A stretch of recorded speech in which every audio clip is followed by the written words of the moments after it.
What is up? Welcome to the Wednesday night VeVe live stream. I am your host tonight, D Money, hanging out with Doctor of Stuff, who's in the house. We've got our old buddy Chavez as well.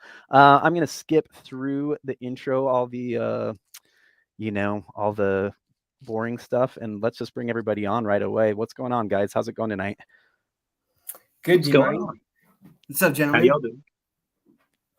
Oh man, I'm doing I've been good. We had a week off last week, and I feel like there is like when you take a week off, there's like so much to talk about within the space. I'm like, oh my gosh, how are we gonna cover this in an hour? So yeah, man, I did cover some stuff which I probably shouldn't have. I should definitely say that this channel is not financial advice. And so that's kind of the big thing. The three of us are just like big VeVe nerds. Especially you guys are like huge nerds. I think I'm a little bit less of a nerd. No, I'm kidding. But anyway, so yeah, Randy, we had you on a couple weeks ago. You had us on your channel as well. But I wanted to start off talking about your just kind of your background, your story, because you started in the crypto space like with other coins apart from OMI, right? Like, so I'm curious, like, how and when did you find OMI? So the only other thing that was crypto that I was in, what was really Bitcoin, and I didn't really mess with too many other altcoins, even Ethereum. I hadn't really gone like too deep, and not that I don't really love other ones like Cardano and Binance Coin, Solana, and all that. I just only really started learning about blockchain like the last couple of years, and it's like, okay, well, start with the big one. You start with Bitcoin, the one that everyone knows. But what really got me into it is that I was really big into Earth 2, and I still am. And Earth 2 still is it's a emerging metaverse, and like late 2020, early 2021, they were teasing their crypto, and they were teasing that it would be on the Go chain. It's not on the Go chain. They partnered with Polygon, but at the time, early 2021, they're thinking, okay, it's going to be something that's going to have a massively high mint number of it, most likely, and it's going to be probably really low priced. And I searched on GoChain for like every single one of those cryptos, and it happens to be OMI was the one that I stumbled upon. I was like, okay, this is interesting. And I saw there were 750 billion tokens minted, and then I saw that the price was dirt cheap. It was under a penny. It's like, this is like perfect. And then I didn't know anything about VeVe. I was talking to Earth 2 Mastery, who, based on the name, you could tell that we had both been into Earth 2, and he had done some videos on OMI. And I was like, oh, do you think this could be part of the Earth 2 cryptocurrency? Is that what you've been going on about? And he said, no, I just really like this project, and at the time, I think he pronounced it as VeVe. And I was like, oh, okay, let me get into VeVe also. And as soon as I took a look at it, I was like, all right, they have these NFTs, which are cool, and they're licensed. And as soon as I found Alfred Archon, I was like, oh my God, it's over. So I immediately turned shit. I was like, I have to rethink everything that I am doing right now. And most of it was, I think I was either retired or was about to retire. And the plan was just to keep my Earth 2. It was going to keep my Bitcoin and keep my Tesla, and I would sell my Pokemon cards for those three things. And then I found OMI, and I was like, I have to sell everything and put it all into OMI instead. So most of it was going to go into Bitcoin, wow, Earth 2, and Tesla, and then I sold everything except for Earth 2. So I know that a lot of people strive for the Millionaire status, but like, do you mind me asking, like how many digits are after your one in your OMI holding? Do you want to share such a thing? Yeah, I actually just made a video on it before. I got a small amount, another 400,000 OMI yesterday. So I now have 130.5 million OMI. So 130,500,000. Right. Yes. Yeah. So I'm hoping by sometime in May, I'll have 131 million, and then I'll hopefully after this taxable is taken care of, I can slowly but surely start stacking again. Yeah. That's Yeah, bananas, man. yeah, that's more than I have. Yeah, And more than most people have. You know. yeah, it's a lot. So are you? How are you feeling about the OMI dip that we've seen the last? God, what's it been, like 6 weeks, something like that? Yeah, I actually just as part of my video before as well, I got into like a spat on Facebook yesterday because I had made the not promise or not and I never give financial advice. I always just say what I'm doing. But I post on Facebook that 4 years ago there were $0 trillion companies that were publicly traded, and now there are six of them. And I also said that I think Tesla would be most likely be the first company to reach $10 trillion market cap. At least that's publicly traded anyway. And I said, if that can happen in just 4 years, where do you think OMI will be in the next 4 years? And I said that VeVe will probably be a household name, and OMI will probably be $1 with a $200 billion market cap. That's assuming we don't burn more than 114 billion in the next 4 years. That's so I wish I had more money to stack, because this is where I'm pretty sure where it's going. I don't think that there are very many people who would be disappointed to see something like that. I know certainly I wouldn't. But the question for me is just, is there enough time to, like you said, you just want some more money to be able to stack it up and be ready for that. I mean, I obviously would be thrilled. I'm not. I can't even pretend to be an expert in any way, shape, or form. Unfortunately, and we better excuse Rain tonight. He had something come up and wasn't able to make it here. So that's obviously. That's obviously more of Rain's territory than mine. But yeah, I mean, that would be crazy and would be certainly life-changing wealth for. Yes, speaking of a lot Rain, of I people saw in the audience. Sorry, didn't mean to cut you off. I No, saw not at all. Go ahead. Your guys' his video the other day that was on this channel talking about a $10 million Bitcoin. Is that right? That was right. Yeah. That was yesterday. So just going based off dropped yesterday. That. Yeah. So going based off that, that'd be assuming that we had 20 million Bitcoin mined at that time. I think we just passed the 19 millionth like a week ago. That would be a $200 trillion market cap, which that's a ton. But even if we don't get that, even if we get 1/10 of that and have it at a $20 trillion market cap, in the next 8 years, give or take, that's still a lot. That's still, it's not even at a trillion right now. It has been in the past and it will be again. Right. But that's more than a 20x, from here. And if OMI can get, I don't know, what is 10% of a 20 trillion, if we're 18 trillion behind on Bitcoin, and if Bitcoin is only 10% of what, I'm sorry, if it is only, if it's only 10% of what Rain thinks that it can be, he says it can be $200 million market cap, $200 trillion market cap, which it very may well be. If it's 1/10 of that at 20 trillion, and OMI is only 1/10 of that, then that's a $2 trillion market cap. And well, how do you get that? I think that would be, even if you have a $200 billion or 200 billion circulating supply over the next 10, 15 years, whatever, well, that'd be a $10 OMI, which is ridiculous. Right. But it's, can happen. I think a lot of people that really don't know anything about crypto, especially like your older people, like my dad, like he heard about Bitcoin a few months ago, but out on the news, and outside of that, that's, and that's where most of the money is. It's like the boomer generation, and millennials are about to inherit a lot of money. Where are they going to put it? Some might buy houses, some might, do whatever, but for the next 10 years, they're about to inherit the most money like ever. And well, a lot of people are going to put that into crypto. And what better way to put it into the only crypto that's associated with Disney right now? Yeah, I like that. Well, I'm just going to jump in real quick.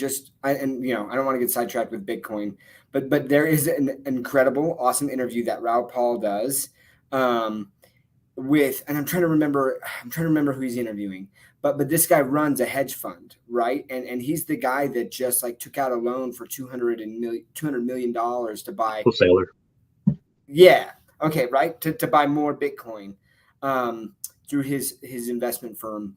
And he just talks about like, look, like retail investors, like that's great, but like when you start getting hedge funds, right, that are managing trillions of dollars, like Fidelity, right, and they're allocating a certain percentage of theirs towards Bitcoin and why, then what happens though is with some of those gains, then those gains trickle into altcoins, right? And like you said, like what better one to trickle into than OMI that has such massive IP going for it, right? And there's so much being built behind the scenes that we can't see, which I think kind of leads us to the next topic, right? Of kind of like some of the things that have happened in the recent past and some of the concern, kind of the title of, this specific episode, right? About kind of like, did bots kill VeVe?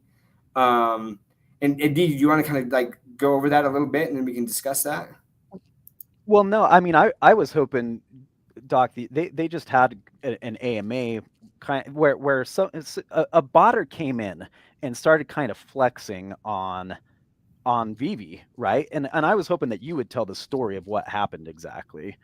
Yeah, so I was in this. It was a Twitter Spaces that was being held, right? That's and just right. a lot Yep, of the yep. VeVe community was there chatting, and then this botter came in, right? And basically, super weird.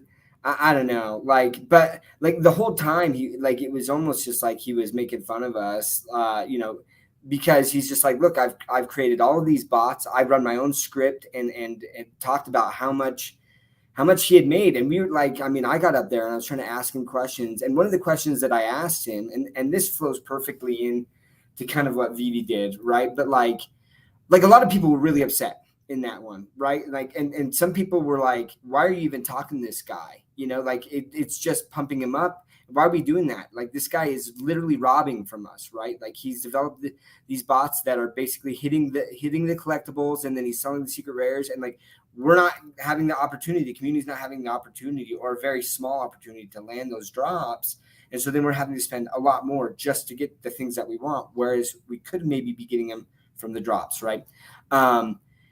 And so that, but one of the questions that I asked him, which he didn't really answer, but I said, okay, well, VeVe is going to this queue system, right?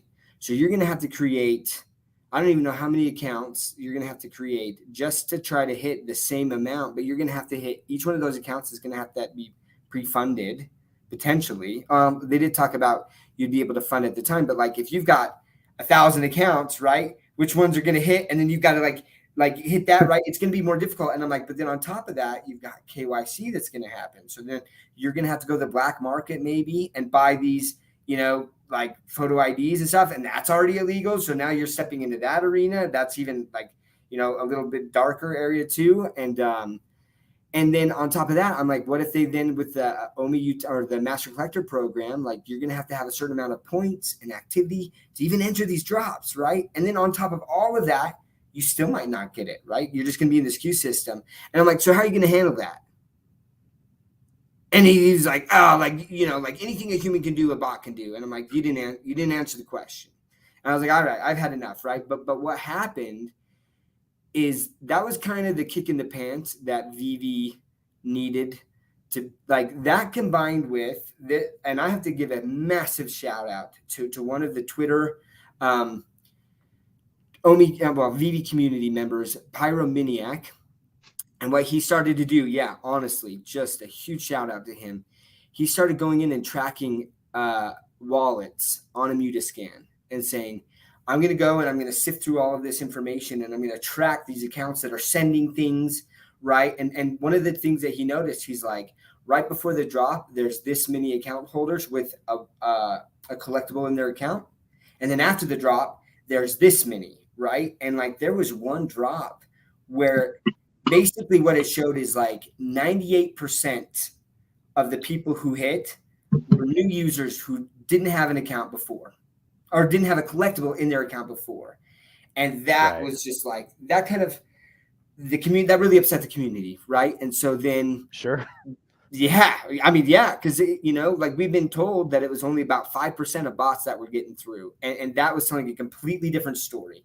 And so that combined with that bot AMA is what we kind of like called it, right? Like VeVe took action, and that's where they said we're stopping gem transfers and we're stopping NFT transfers, right? You're not going to be able to transfer collectibles between accounts because that's one of the ways that these botters are doing that. And almost immediately we have seen just an incredible hit rate from the community, right? Like we're seeing free trucks all over the place. I'm getting like 5 off the drop and I'm like, this is amazing. So anyways, like I definitely love to hear your thoughts, Randy, like on that, like what VeVe has done and also kind of the impact that that's had on the prices of the collectibles in general on the app since those actions have been taken and like and where we go from here. And D, you too, right after Randy. Yeah, so there's lots to go over there. I think that was Cavell Anderson's space that he had on Twitter, and I think that's where the bot had or the botter guy had gone on, and I DM'd him. I think his name was JC at Sneakers or something, and I tried to get him on the podcast because I mean, if you can go and try to get inside these people's minds and be able to see, okay, well, I mean, I'm just curious, like why? Like I've never. I can certainly understand the appeal of like money, even when bots weren't like banned or they weren't like taboo or whatever. You know, I never used one. You could always see me trying to go for it on my phone, on my one phone that I have here. But I was very bullish on that AMA because when that botter said that he had a account of his that was worth 7 figures and it was banned, and he said he didn't even care.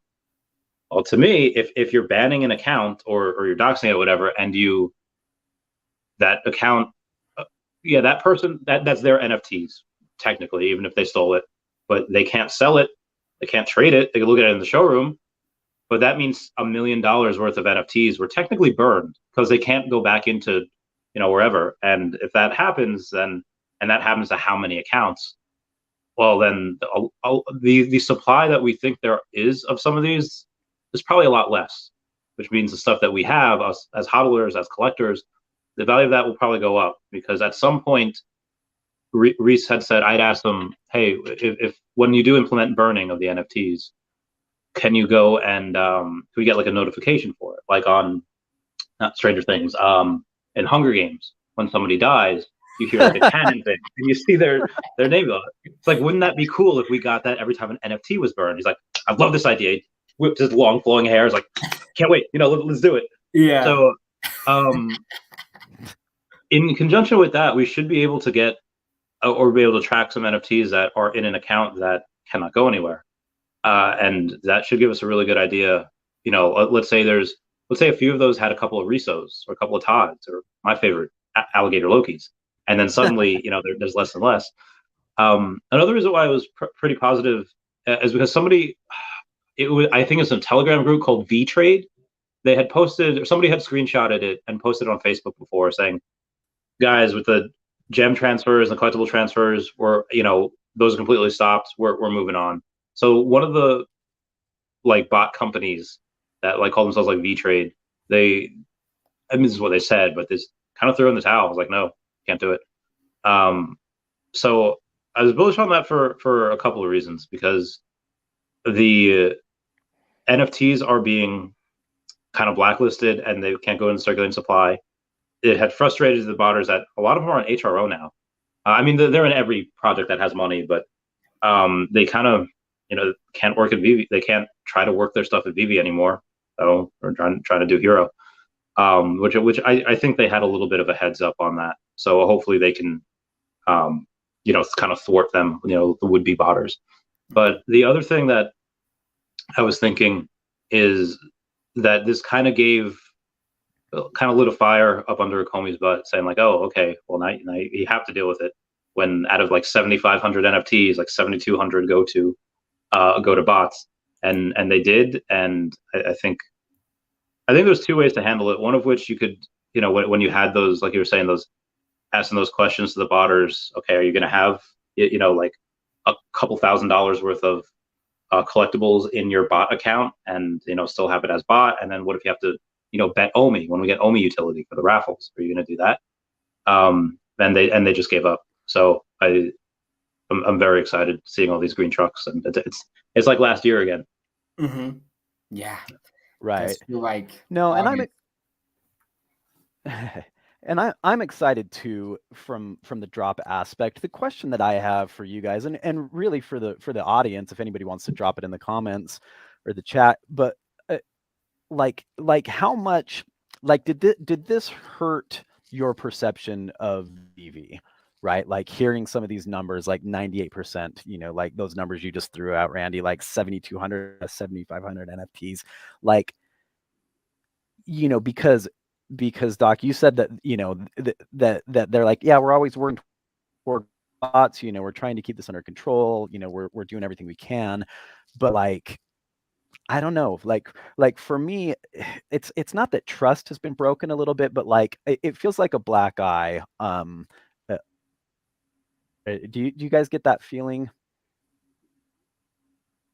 Go for it, Randy, and then I'll jump in. Okay. I mean, it's always disheartening to see that, good people that don't cheat don't get the drops, and that bots do. And bots, we were told, were like 1 or 5% of the issue. Maybe they were at one point, and then they escalated really quickly.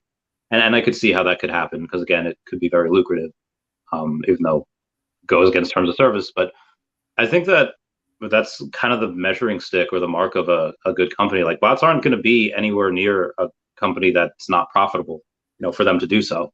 Sure. So they're here, and it's an issue, and I'm not happy that it happened, but I am happy the way that they handled it.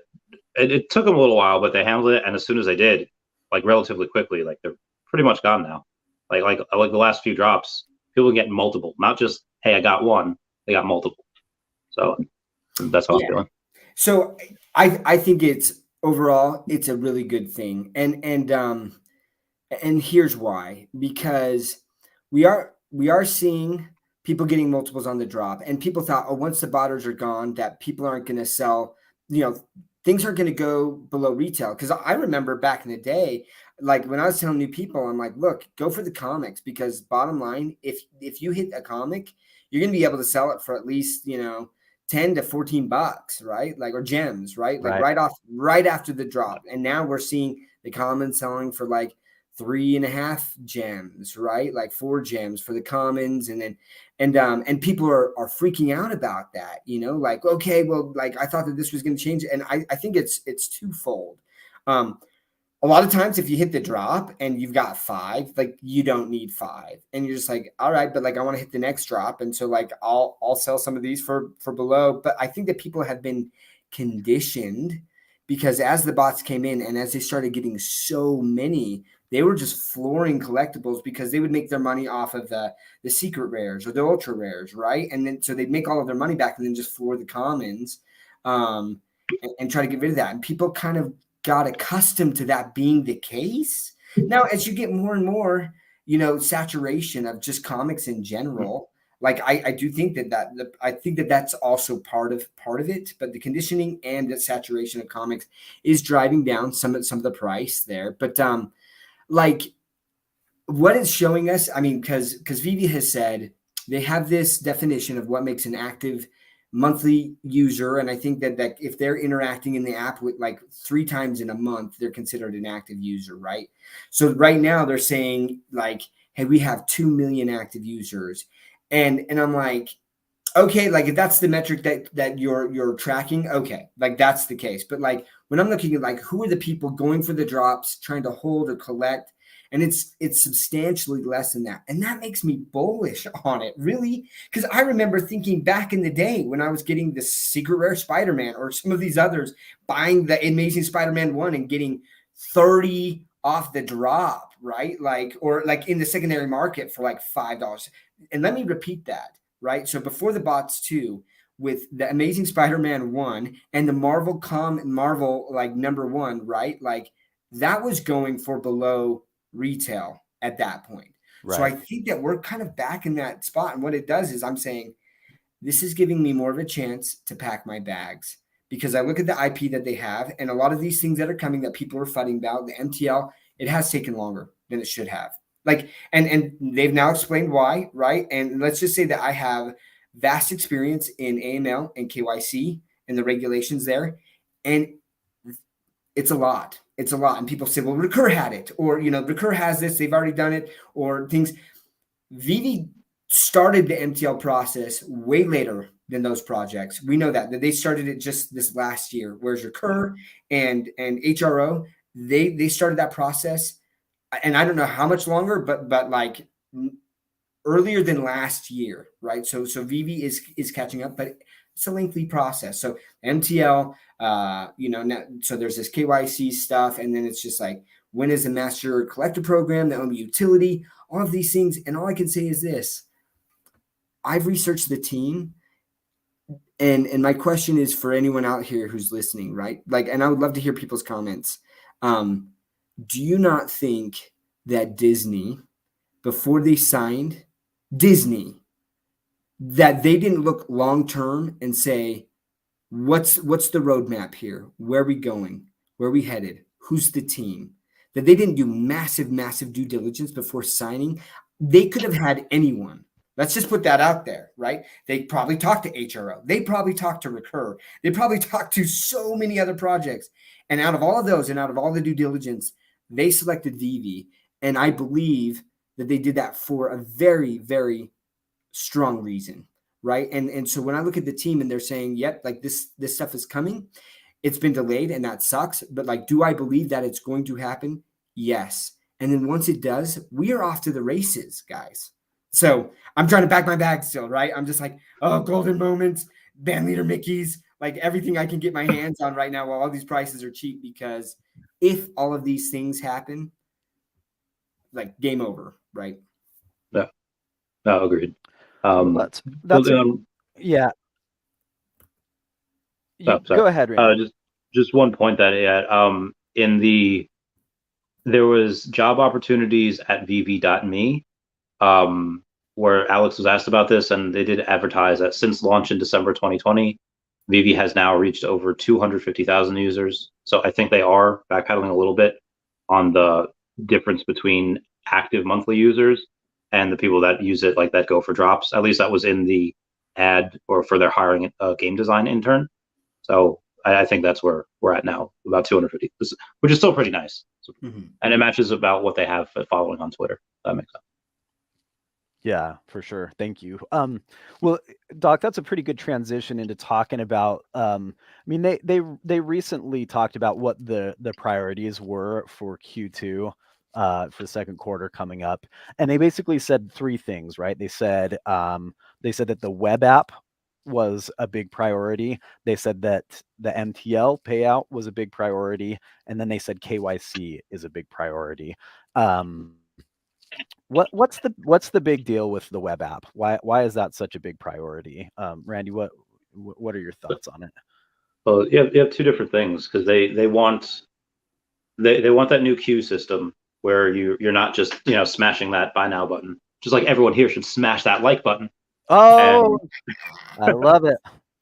I always call that the Mario Party thing. Like you remember those mini games like on Nintendo? Yeah, skateboard scamper.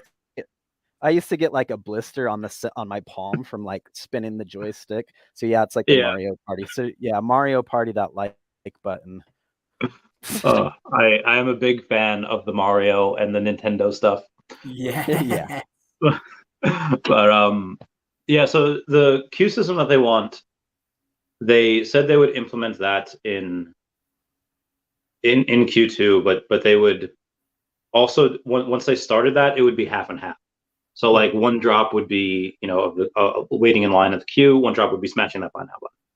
And I'd imagine they would take like a month or so to work out some of the kinks and some of the bugs before they mainstream it.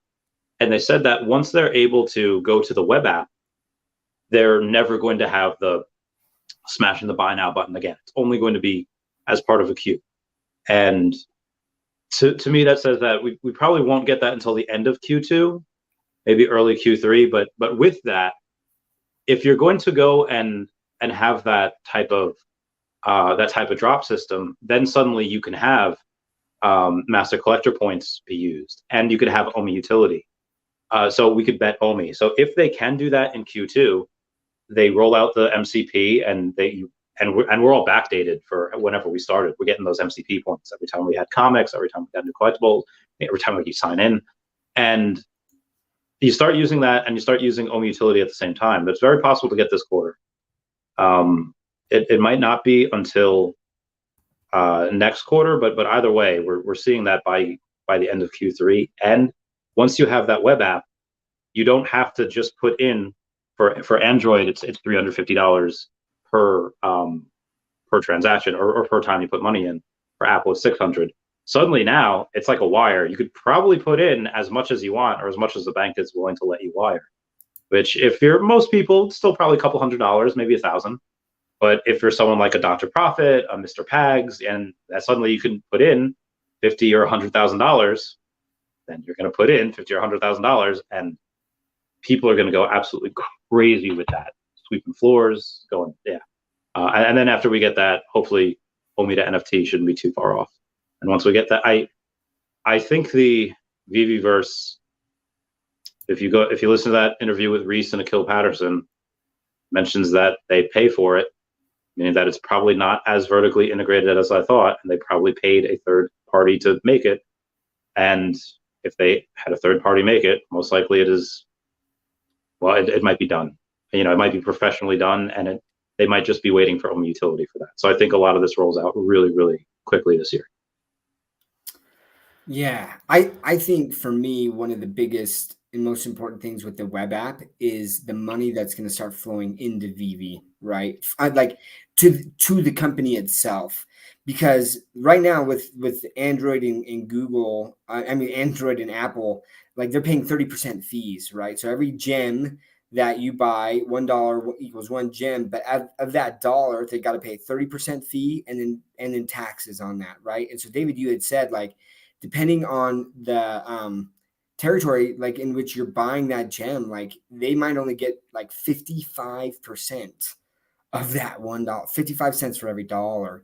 So then going to the web app, and that's how I'm going to support VeVe, right? I'm going to be buying gems from the web app, because it's going to give them back 30 cents on the dollar. And when they're doing like these multi-million-dollar like NFT drops, like that's a lot of money that's going to be able to go towards additional devs and kind of building out the team and strengthening, like their war chest for all the things that they have planned. So for me, that's massive. And then just like Randy said, right? Like there's all this additional utility that's going to come in. One of the funnest things that I love about the VeVe app is playing with your collectibles, right? In AR, like in your vault and stuff, and all the fun things that you can do with that.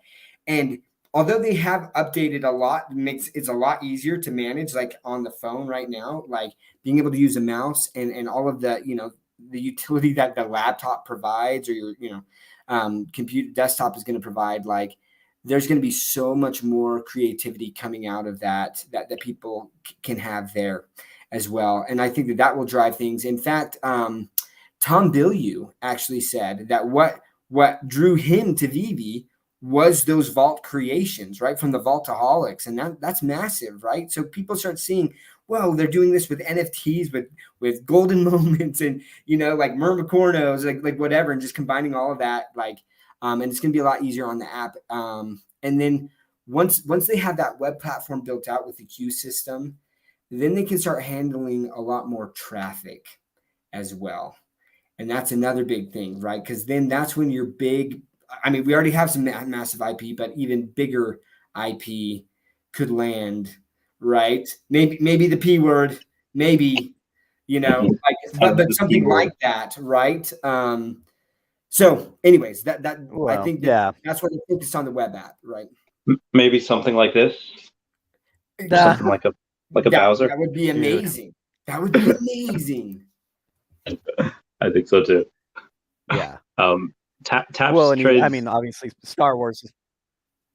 Oh yeah, Star Wars is already there, and let's just talk about Darth Vader or Luke Skywalker, right? I mean, they've already got that IP, and so yeah, it would be those are going to be big ones. So you go ahead. You said Taps Trades was saying something, Randy. Yeah. But he mentioned Tom Baliu, and he was on Tap's trade stream, and Taps had said that in the past he had worked with companies that were similar to VeVe that had done, I think, things in crypto and worked on companies that had different roadmaps that were like it, and said that he was very impressed by how quickly VeVe moved and how easily they could, pivot in case they needed to. Whereas bigger companies that have giant roadmaps, they can't. They have so many different tiers of people they have to run it through and run it by, and VeVe has the advantage of being, again, private and in their own. So that's just something I wanted to bring up. Haps knows what he's talking about. Yeah, no question. Well, so speaking of vault, so I want to talk about take a little bit of time to talk about like recent drops. What popped into my head when you guys were talking about vaults is what cool things people are doing with that with the Coke orb.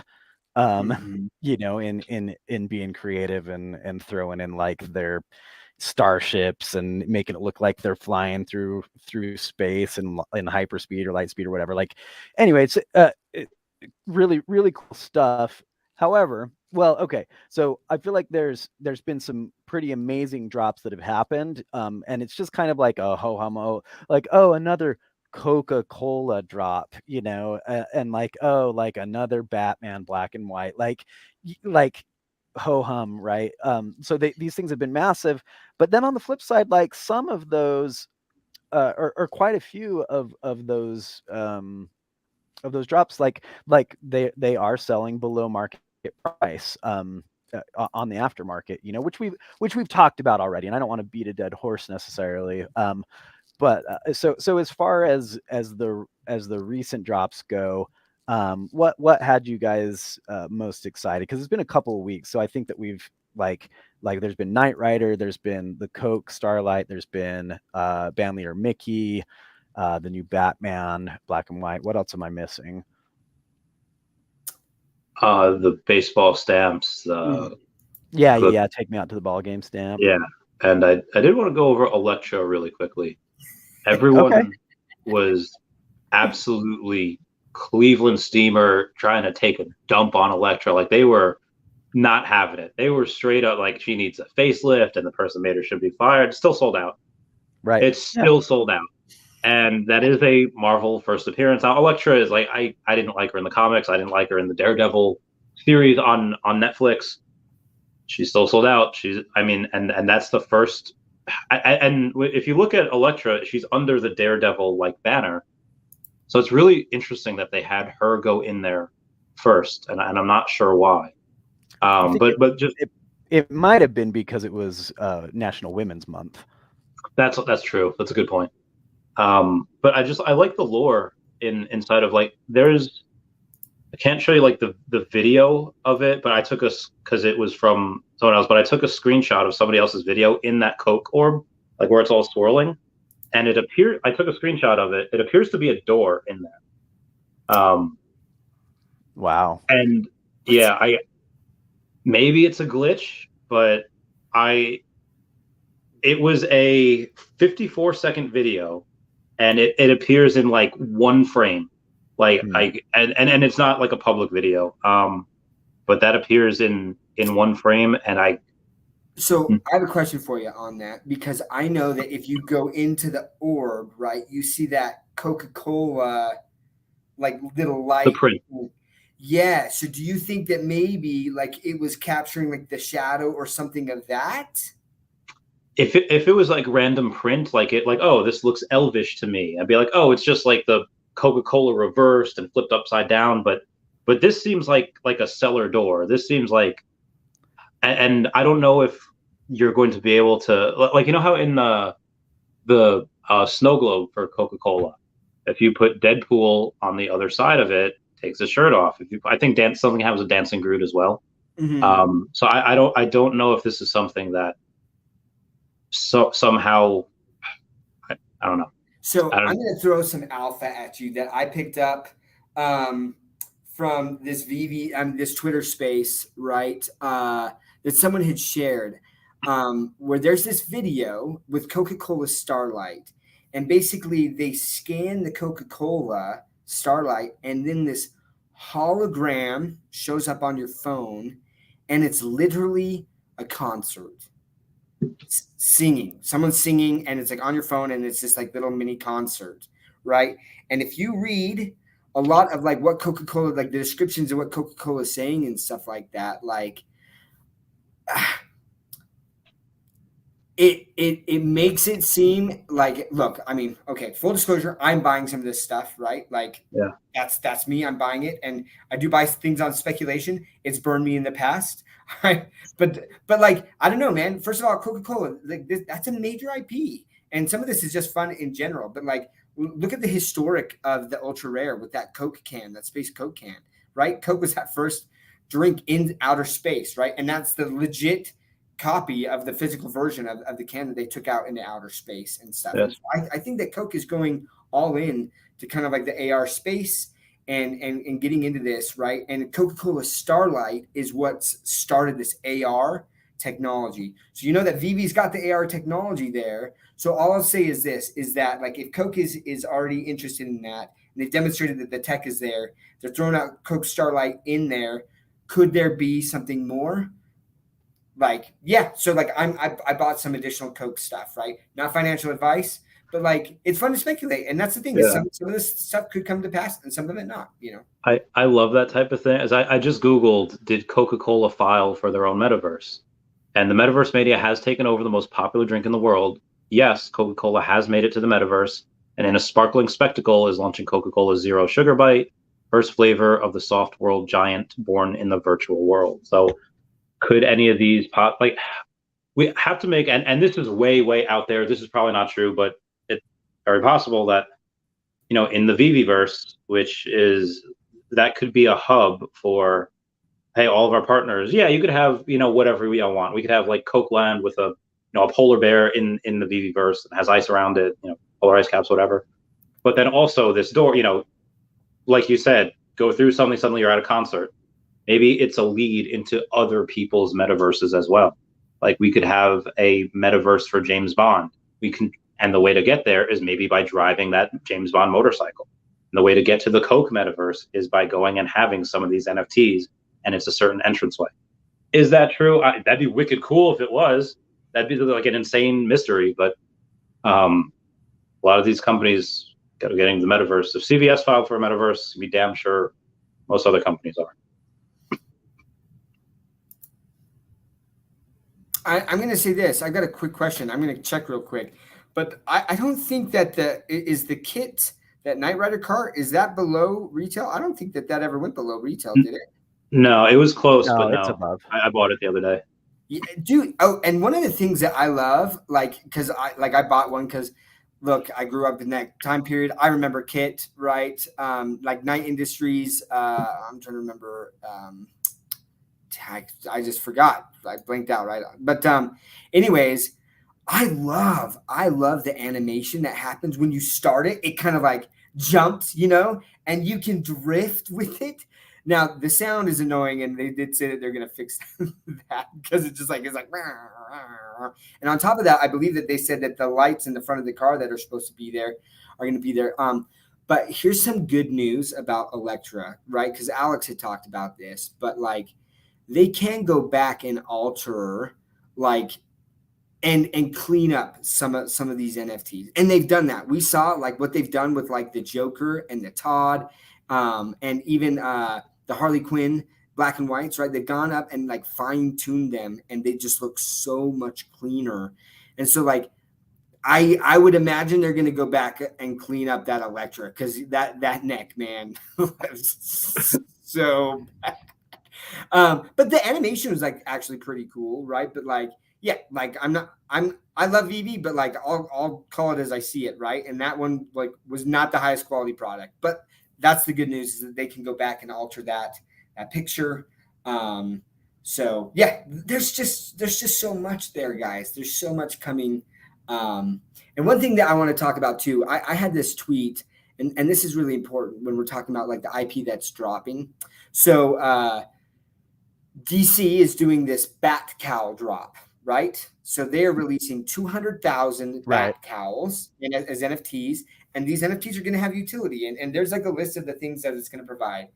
They are asking $300 for these bat cowls, and there's 200,000 of them, right? Which puts it at for this one NFT drop, $60 million market cap initial, right? And there was this Art Medium article that was written by NFT News that basically is like, this is the first DC Batman NFT. And like, so I pulled up the article and I tweeted out, and I was just like, there needs to be a correction to this article, because the first Batman NFT was literally dropped in October of 2020, and it's on the VeVe Collectible app, right? And like, I think that so far it's had about like 26,000 impressions. Like people are seeing this, and it's important. And I think that like when marketing, like when VeVe's not going to start marketing to the masses until they really have the platform, like to handle that, to handle all of the masses coming in, to handle the drops, all of these types of things. And I'm hoping at that point that they do kind of come out and make some statements and saying, no, we have the first DC Batman, the first Superman, right? The first Spider-Man, that they come out and saying first. And that will matter to some people, not to everyone. But you know who the people that'll matter to are the people with money who like to flex and have the first. And that's important because that drives additional money into the app to look at those type of things, right? So anyways, like I'm extremely bullish on the IP that they have and a lot of the things that they have coming. Yeah, For sure. And to piggyback on that real quick, you have in their ad for the game designer, they put, and we have partnered with some of the best content creators in the world. So they didn't say IP, they said people that create content. I wish I was one of them, but they have partnerships, and they haven't said who. Like we would know who they are if they were public. Mm-hmm. So they're silently in the background right now. Yeah, there's a couple of people that popped into my head, and I went, ooh, woo. Speculation, I'm sure. Gosh dang it, Randy! You just reminded me. I need to buy one of those freaking Triumph motorcycles now. I had forgotten about that. I still don't have one of those. Yeah, they weren't that much. Yeah, I haven't looked at it for a while. I love that. I love that piece. That's awesome. Hey, I want to talk about Abe, our buddy. He asked a question. He says, "My biggest issue is choosing between the collectibles versus buying the token. Any thoughts?" Randy, what are your thoughts? I get people every day saying, "Hey, do you want to buy my collectibles for OMI?" And I typically don't often do it. But there are sometimes, there's maybe about 90% people wanting to sell, and maybe 10% of the people, maybe 5 to 10% that actually have a bunch of excess OMI and they do want to buy. That has not been the case the last month and a half. I don't think I know anybody that is willing to sell their OMI right now, or to use their OMI to transact, with the exception of a couple of cards on Hero.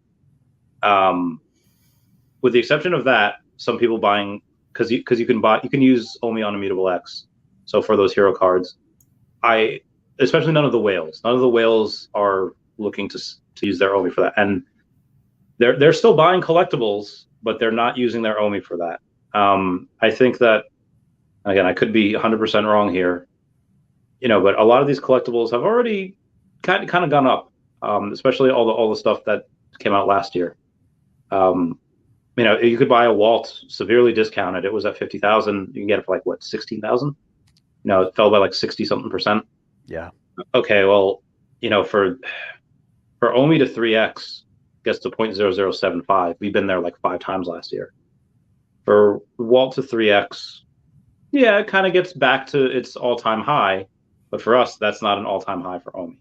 That is, we were at 1.2 cents before we even had Marvel. And I also think that OMI will not just go to 4x to 1 cent. It'll probably 40x to 10 cents at some point next year. And are any of these collectibles going to 40x? Maybe. Some might even outpace it, especially if you give them utility. But let's say like a Disney Golden Moment that's going for like $120, like Sebastian, whatever.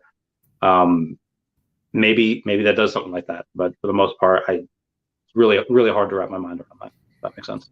So this is my theory, and you make a strong argument, Randy, about like it depends on the collectibles that you're buying and what your expectations are of them to because so we have like an all-time high, right, of the vault of around 50K, right? So like that's a 3x basically, like you said, and then it's at its all-time high, and then like does that kind of like, is that a level that, yes, if it breaks through that, then it can go even higher? Where does it go from there? Where, like you said, with OMI, like you're hitting all-time high, and it's at about well, it's still about like a 3.5x there. But my thought is this is I think that the collectibles will pump before the OMI pumps, because there's more stuff that has to happen on the OMI side, the OMI utility. So I'm thinking that once they get the web platform in place and the KYC, right, and the ability and the MTL, then more people are going to feel comfortable putting money into VeVe, knowing they can get it out. So with more money coming into VeVe, the first thing that's going to happen is that they're going to be buying more collectibles. So I'm looking at the collectibles, and this is one thing that I wanted to touch on earlier about some of these drops and the heavily botted drops, and kind of like the taking out of circulation, like you had mentioned, Randy. But like for example, the band leader Mickey, right? The commons going for below retail because it was heavily botted, right? Heavily botted. And so think about this, right? Like, and I want to go back, and I don't have the data in front of me, but to see what Pyromaniac, like what those details are from that drop. Like, what's the percentage of new users who actually got the band leader Mickey, right? And I don't think the VeVe is going to catch all of the bots, but let's say they catch 50% of them, right? And then they've locked those up, and those are at least taken out of circulation for 12 months, right? At a minimum, and then potentially burned. And so then I'm seeing, okay, like as like more users come in and more eyes get on to VeVe with these type of steps or benchmarks being hit, I do start seeing certain collectibles pumping pretty significantly before OMI does. So right now, I am looking and putting money into the OMI, certain VeVe collectibles, because I do think that the OMI price is going to be around there, because it is right now still pretty tied to the crypto market in general, where the collectibles aren't necessarily, or aren't as much, right? And so that's my thought. I mean, do I wish I had as much OMI as Randy? Yeah, right. And then maybe I would think differently. But that's my point of where I am right now, right? I'm saying, okay, with the money I've got, like I'm going to be throwing that into collectibles that I can then, that I think that those will pump. And then the cool thing is like if those pump and then OMI pumps, right? Like I don't know, like if there is this, the collectibles pump, then we get OMI to NFT first. Am I then able to sell some of those collectibles for OMI before the OMI price catches up, right? So that's it. Like that's a call, like a risk that I'm taking. But that's my thought, Abe. Yeah. So I just checked. I only have 11 gems in my account, or else I would have bought that band leader Mickey. I think you're absolutely right. NFTs will probably moon before the OMI coin does, because I don't know, it just makes sense. And my cousin Steph, Steph on Twitter, she's been on the podcast a couple times, and the big Disney aficionado fanatic. And out of her groups that she's shown me, like a couple of Disney trading groups where they buy collectibles, not NFTs, but buy collectibles, there's hundreds of thousands of people in those groups, and not a single one of them is talking about OMI or VeVe. So I think Disney is one of the best cases to buy on VeVe right now, because like none of them are in, and people go crazy. Like that Club 33, people paying like $30,000 just to get into the club, just so they could buy exclusive products. That is bananas. There's a lot of money in that. And when we were saying like a lot of people trying to flex, a lot of people are going to want to get the first Disney NFTs.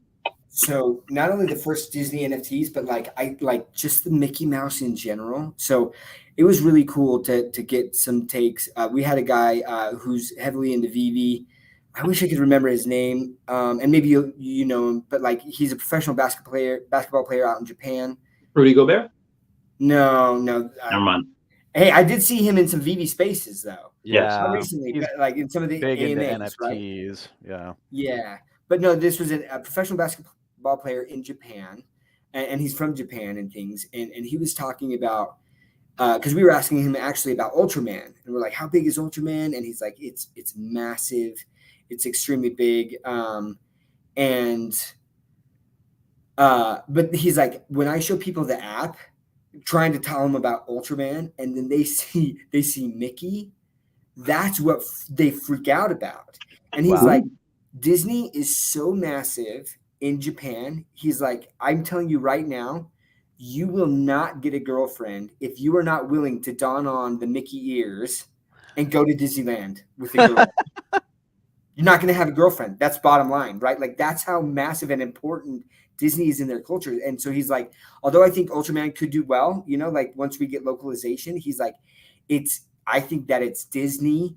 And then even more like when we're looking at Disney, like Mickey Mouse is very big, at least in Japan, right? And I think that that's very like you know in just like that Asian, like the Asia region, right? Like that Mickey Mouse is a big deal. So that's another reason where I'm looking at like these like below retail band leader Mickeys and things, and I do think that there'll be tiers, right? Like so, obviously, like the partner statue, very first Mickey, that's going to be the bigger deal. Then Steamboat Willie, iconic, right? You see that before every Disney movie.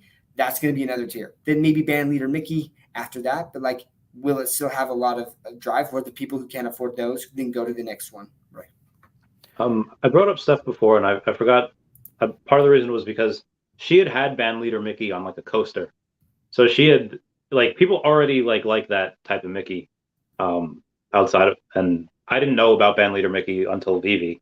I mean, I knew of Mickey obviously, but yeah, a lot of I think anything Mickey, like the most popular character for a reason. Like one of the nicknames for Pikachu is Japanese Mickey, like and that's how ubiquitous the name went.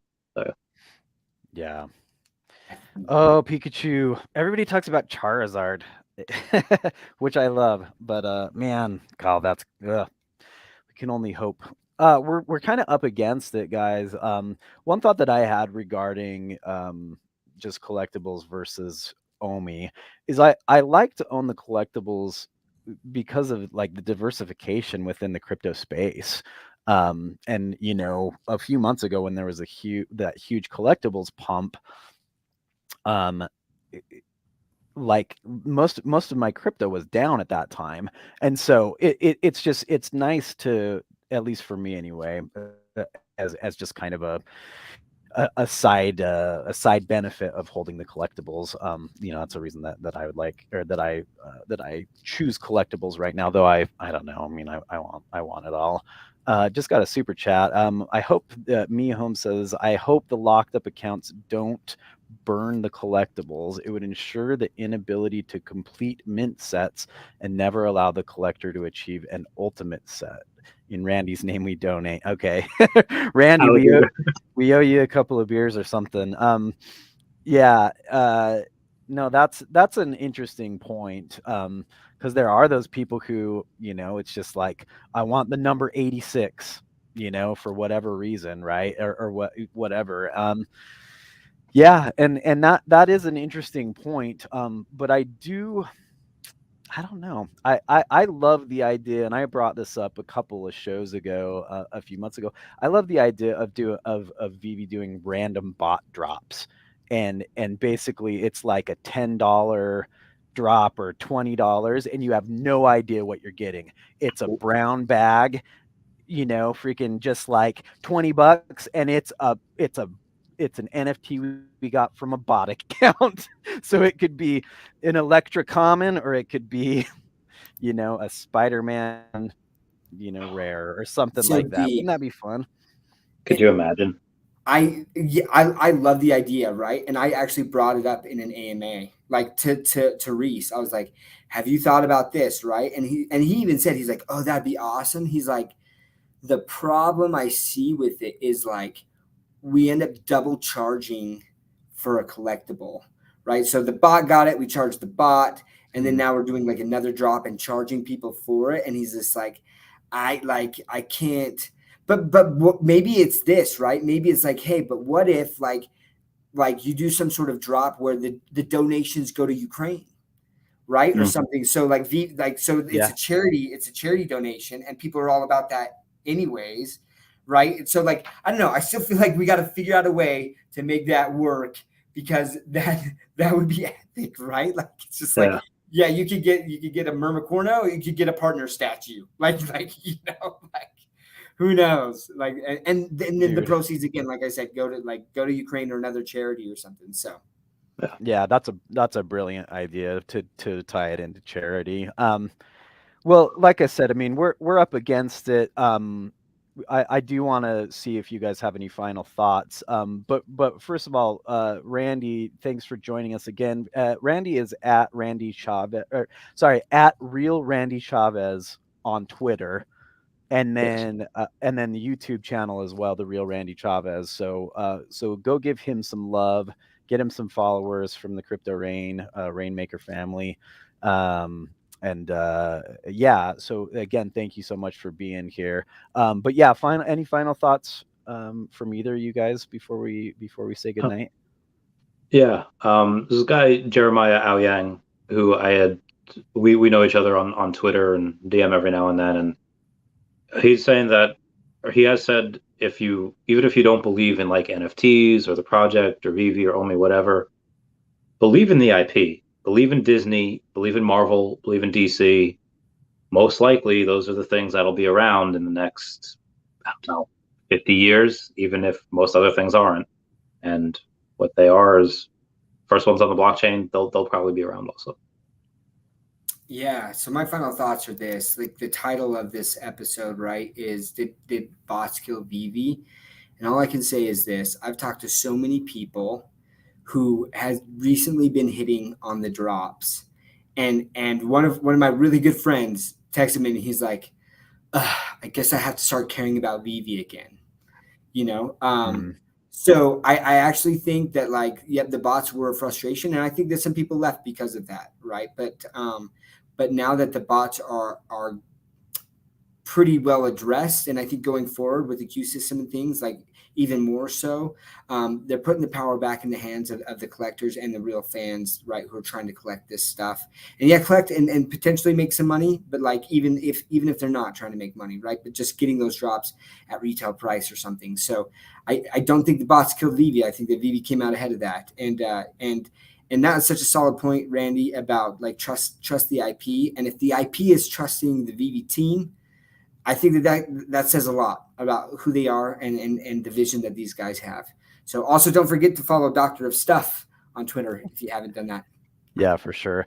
And I was going to say, I'm, it's good news for me because I do believe in VeVe already. And I definitely do believe in Marvel and DC and Disney and the freaking United States Postal Service, for heaven's sakes. Like these are big brands that are putting their trust in VeVe, and so yeah, nothing but good stuff coming down the road.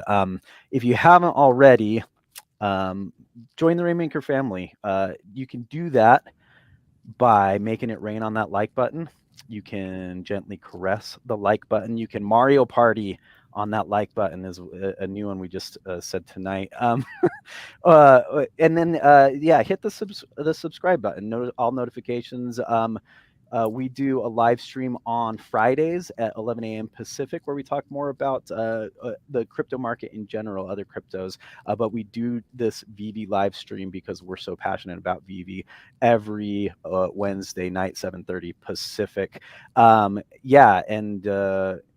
Have a great night, everybody. And remember, no rain, no gain.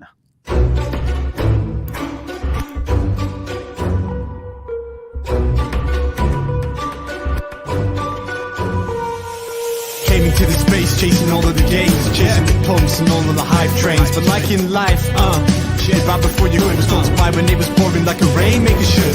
I buy when it's down, don't chase the post that I miss. cause I always make the time in mind. I stick the one out cause I'm patient like that, and I'll wait for the right time. I sell when it's high, I buy when it's low. They call me rich, they call me smart. I'm just a rainmaker running the show. Calculated investments, I don't leave with my heart. Principles are simple, they're leaving a mark.